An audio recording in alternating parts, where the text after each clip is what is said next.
Hello friend, তোমরা সবাই কেমন আছো? আশা করি তোমরা সবাই ভালো আছো। আজকে আমি তোমাদের সাথে শেয়ার করতে চলে এসেছি ফুলকপি আলু দিয়ে ছোট ট্যাংরা মাছের রেসিপি নিয়ে।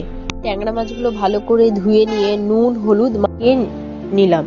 কড়াই বসিয়ে তেলটা গরম হয়ে গেলে ট্যাংরা মাছগুলো দিয়ে লাল লাল করে ভেজে নিলাম। তারপরে কেটে রাখা ফুলকপিগুলো দিয়ে ভালো করে লাল করে নেব। লাল হয়ে গেলে ওগুলোকে তুলে নিয়ে কেটে রাখা আলুগুলো লাল লাল করে ভেজে নেব। আলুগুলো লাল লাল করে ভাজা হয়ে গেছে বন্ধুরা, এবার ওটাও তুলে নিলাম। তেলের মধ্যে দিয়ে দিলাম গোটা জিরে দিয়ে দিলাম বন্ধুরা। তারপরে দেখো টমেটো, আদা, কাঁচা লঙ্কা বেটে নেবার পর সেটাকে ওই তেলের মধ্যে দিয়ে দিলাম।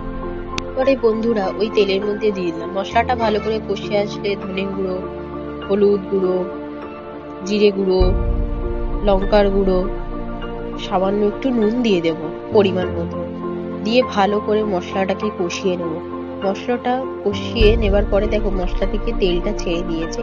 একটুখানি সামান্য একটু জল দিয়ে দিলাম। জল দেবার পর মশলাটাকে একটু ভালো করে কষিয়ে নিলাম। মশলাটা কষা হয়ে গেলে বন্ধুরা তারপরে ভেজে রাখা আলু আর ফুলকপিগুলো দিয়ে ভালো করে কষিয়ে নেব।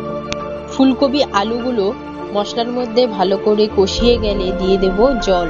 জলটা দিয়ে দেবার পর গ্যাসটাকে একটু মিডিয়াম আঁচে করে দেবার পর দেখো বন্ধুরা ওগুলো ফুলকপি আলুটা গলে গেলে দিয়ে দেব ভেজে রাখা মাছগুলো।